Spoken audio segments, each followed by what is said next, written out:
What's going on, guys? It's Griff the Four Horsemen, and today I'm coming to you with another deck profile, actually a brand new one that I just recently made, and that will be a Nekroz.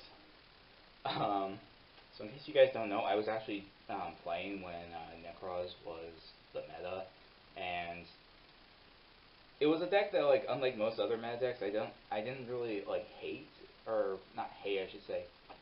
It actually looked like a fun deck to play, but unfortunately it was like stupid expensive for God knows why. But so it recently got reprinted. Shurit and Brio came off the list. So, well, Brio came back. Shurit's still at 1 and Unicorn's still at 1. So the deck still has flaws, but it's still amazing. And real quick before we actually start the profile, two things I would like to say. First off, this is still a work in progress. I don't have some cards in here I have to proxy because I just don't have yet. I'm in the hopefully trying to get them, but stuff like Herald of Arclight is really expensive, and some other stuff I just don't have on hand right now. So I am in the process of getting that. So just keep that in mind. There are proxies. And last point, I know I haven't been uploading for like the past 3 weeks. That was actually because it was the last semester of it was like the end of the semester for my college, and so I was super busy with projects and getting finals done. But I'm done with school for right now. It's summer, so I'll have way more time to upload videos, so this should have a more consistent upload schedule. But yeah, I do apologize for that. It was just purely I was just busy with just school and finals and stuff, so I do apologize for that. Also, if you hear any random noises, that's my dog. So, yeah. Alright, let's jump right into this. And as always, if you could drop a like, comment, and subscribe, because the likes do help the videos a whole lot. And if you like more of my videos, why not subscribe, because I do try and do weekly Yu-Gi-Oh videos. So, starting us off with 3 Bryonic Dragonite Ice Barrier. This card alone coming off the list is just amazing. It's just ridiculous. This helped the deck more. I would argue this coming off the list helped the deck more than Shurit coming back to 1. Shurit is amazing, and God knows you need it for some of the high-level Nekroz monsters, but this alone helps the deck way more coming off the list fully than Shurit did coming to 1, in my opinion. Shurit's still good, but this is more important, I feel. So yeah, 3 Brio. You always run 3 Brio. 3 Valk. This is personal preference. You can run 2 of this. I've seen builds running 2. I've seen builds running 3. I prefer 3. I like the discard effect. I like the battle protection. Plus, it's a good draw card. So yeah, not much to say. 3 Valk. 2 Trish. I know some people only run 1 of this. I prefer 2. I want to see it often enough that because I have had games where I've gotten where I've wanted to use its discard and also its summon. So yeah, I definitely feel 2 Trish is the correct number. 3 is a little too cloggy, but 2 is good. Next up we have 2 Colossus. You don't need 3 of this like you do Brio, because Brio can search this, so you really only need 2. But it's still a great card. Unicorn and this thing is still a pain for most decks to deal with, so yeah. Next up for the 1-ups, for the Nekroz, I run 1 Unicorn. This thing is amazing. Probably should not come back to 3. But it's still a great card, you still run it. It's mostly the win condition. And yeah. Along with that we have 1 Gungnir and 1 Decisive Armor. I am proxying these 2 because I do not have them at the moment. I can hopefully am going to get these in the coming weeks. But it's just a matter of finding some cheap ones. Decisive Armor is like stupid cheap, so that would be easy. Gungnir is actually surprisingly expensive. I don't know why. But so I'm pretty sure like I'm one of the few who actually uses Decisive Armor. I like Decisive Armor. I know people don't like it because it doesn't really do like a whole lot, but I like it because without Decisive Armor, you have such an issue, I feel, of just beating over monsters without. Like, say you're facing a you're facing a Ultimate Conductor Tyranno, and that monster, Unicorn, doesn't stop. But, like, they protect it with something. Decisive Armor, you can hit it with Trish, but if they don't have, like, anything in their hand, Trish isn't going to stop it. Decisive Armor is what I feel is needed for some of these cards, because it helps boost your Nekroz, so it gives you that, and also, it's just a big body that you can just beat over a lot of stuff, so that's why I feel you need a Decisive Armor. It deals with problems. You only need it as a one-of, I feel. You don't need a whole lot of them. But I feel it's good to have one of them just for those instances where you need to beat over something, because without him, all your monsters cap out at like 27, so that's not that much. And Gunnier is just for popping and back row removal. Or, not back row removal, protection. So that's it for the Nekroz ritual monsters, but we actually do run one other. I run Chalice Slime. He's alright. He's not the greatest, but you run the ritual spell for him, so if you're running the ritual spell, you might as well run him. He's actually not terrible. I've used him like once, so he has his uses, but that's why you only run one of him, because you barely use it. Next up for the normal monsters, or the regular monsters, run Shuret and one Dance Princess. Shuret, you're obviously gonna run. It's Shuret. If this thing was at like 2 or 3, you'd be running more of him, but sadly he's not, so you can't. Dance Princess, you actually run because you need a way to recycle your banished ritual Nekroz cards, which is what Dance Princess is for. I haven't used her a whole lot recently, but that's because she's a one-of, but when I have used her, she does come in handy, so I would definitely try her as one-of.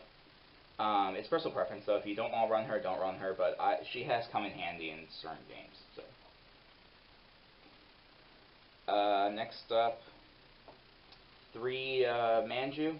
Now, I know this is Senju, but these are actually my proxies for Manju, because I actually don't have a place at Manju. I'm in the process of trying to get that, so these are what I'm holding in here in the meantime until I get my Manjus. But you guys let me know if Manju is actually like needed in the deck now. I still run it because it's a ritual deck. I feel like Manju is like a needed card. Plus, it's a hand trap baiter, so you can summon the Manju, bait out a hand trap, and then you can use your actual Nekroz cards. But I don't know. You guys let me know if Manju is actually needed in today. I still like it, but I know some people aren't running it. Since it is ritual deck, we are running incantations, so we're running 2 Talismandra, 2 Candle, 2. Let me see if I can squeeze it in here. 2 Pencil Plume and 2 Bookstone. So Talismandra and Candle, they search out the ritual monsters and spells from deck. Pencil Plume and Bookstone recycle them from graves, so it's really good. You have a ton of searchability, recyclability with this deck. It's actually kind of insane. Plus, they're just great fodder because they special summon themselves. You can use them for your Zaborg, or you can use them for obviously the ritual monsters. So really good cards, really amazing, and it would be really unwise to not run them. The last 2 monsters, 2 Mega Zaborg. I was actually running Vanity's Ruler because I didn't have these at the time. And Vanity's Ruler actually does work. Surprisingly, it adds another lock. But Mega Zaborg I'm currently trying right now because you can activate it, tribute itself or something else, and just dump all your Herald of Arclight, all your Elder Entity Instant, and all the other stuff. So it's a great card. I haven't used it yet. I don't know how effective it can be. But it can also dump your opponent's extra deck. It's really good. So yeah, 2 Mega Zaborg, and yeah, that's it for the monsters. Moving on to spells, we have 2 Nekroz Mirror, 2 Nekroz Kaleidoscope, and 2 Nekroz Cycle. I know some people only run 1 Mirror. I still like Mirror. I prefer to do the 2-2-2 ratio because you want to see at least one of these every game, even with the searching. Kaleidoscope is actually probably my favorite because if I have a Valken Unicorn in hand, I can activate this, send all 3 of my Herald of Arclights to the grave, and get 3 searches plus the Unicorn Valk. So it's great. I find it really funny. But Cycle is good too. It gets your ritual monsters from grave, and Mirror is just I would consider this like the standard ritual spell. You can banish stuff from grave, which is cool, but you never really use that effect. So yeah, I definitely would at least run 2 of each. You can maybe bump like one of them up to 3, which would probably be Kaleidoscope, but I definitely think 2 of each is better. So, and then the last ritual spell, Inception. You run this as the incantations. It's not that big. Plus, you can use it for any ritual monster, which is amazing. The last 4 cards is 3 Preparation of Rites. The fact that this came off the list is, ooh boy. I don't know if I necessarily agree with that, but I am glad they have it at 3, because this card is ridiculous. So for those of you that don't know what it is, you can activate it. Add a level 7 or lower ritual monster from your graveyard, and then you can add any ritual spell from your deck to your hand. So basically, you activate this, you can add back a Brio from your grave, add to your hand, or add Colossus or something, or a Unicorn, and then add any Nekroz ritual spell, and it's just ridiculous. This thing at 3, you need to play 3 of this. And the last card, Rhoda. It's purely there to search out your shirt. And you can actually search out Colossus with this too, I think. Can you? Yep, you can search out Colossus, so that's great. It's a good card. You can run it at 1. It's personal preference. That's it for the main deck. Moving on to the extra deck. I'm going to do links first, because these I actually have. 1 Nephthys, the Sacred Flame. It's alright. It's not the worst thing. It's actually, if you get it out with the 3 Nekroz materials, 3 ritual materials, it actually gets really beefy. Like, oh my god, this thing becomes a pain to deal with. But, so yeah, for those of you that, yeah, so it's just great. You can run, I run this at 1, you can run it at 2 if you want. I don't think you need to. I think you just need 1 to get it on field, but it's a good card. I would definitely at least recommend 1 of these things in here. It comes in handy sometimes. The next ones are just generic links. Nightmare Cerberus, Nightmare Phoenix, and Underclock Taker. I just have these in here, because, yeah. I feel like there's sometimes when you need a Cerberus or Phoenix to get rid of something that your ritual monsters can't get rid of. And Underclock Taker, I needed a 15th card, so not that much to say here. And then the rest of these are going to be your Kaleidoscope targets. So if you could, guys, if you guys are familiar with Nekroz decks, let me know in the comments down below what good extra deck targets for Kaleidoscope are, because I currently just have a jumble of stuff besides Herald. I will admit, rituals are not my most well-known part of the game, but so if you guys have any suggestions for any extra deck cards that would work in the extra deck for this deck, please let me know, and I'll take them into consideration, because I am open to feedback on this deck profile. 3 Herald of Arclight. I am proxying these because these things are like 20 bucks a piece, and I cannot afford that. You need 3 of these things minimum. Like, you obviously need 3 of this thing. You just dump all 3 grade, you get 3 searches. It's ridiculous. So yeah, you run 3 Herald of Arclight. Like I said, I'm proxying them. Next up are just a bunch of random stuff. So I have 1 Brio, 1 Ciphering Lord Zeta, 1 Star Spark Dragon, 1 Chris Strong Phoenix, 1 Stardust Warrior. Like I said, most of these are Kaleidoscope targets, so you won't actually use them. But I was like, well, I have more Synchros than Fusions to use, so I might as well. And then, I'll move those down a tad. And then the last 3 cards, 2 Elder Entity Inst, which I actually do like, because you can pop stuff. And 1 5-head Dragon for the clutch Kaleidoscope 12 play. So, yeah, like I said, let me know, guys, any other suggestions you have for just kaleidoscope targets besides the other entities and the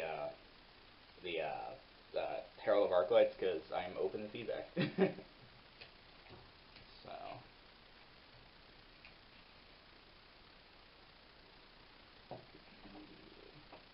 with that being said, guys, that is the deck profile. Overall, this deck is really fun. Like, I was shocked at how fun this deck actually is to play. It's definitely my favorite ritual deck, because every other ritual deck I've played, I just don't like them. Like, I'm typically not a fan of ritual decks, but Nekroz I actually really love. It's actually really fun to play. So, as I said previously, let me know what you guys think about the deck, what your build is, any suggestions you might have. Don't forget to drop a like on the video, because it does help the videos tremendously when that happens. Leave a comment down below, because I try and read all of them. And if you're not already, why don't you go ahead and subscribe, because I try and get weekly videos out. So I am Griff of the Four Horsemen, and I shall see you guys later. So take care.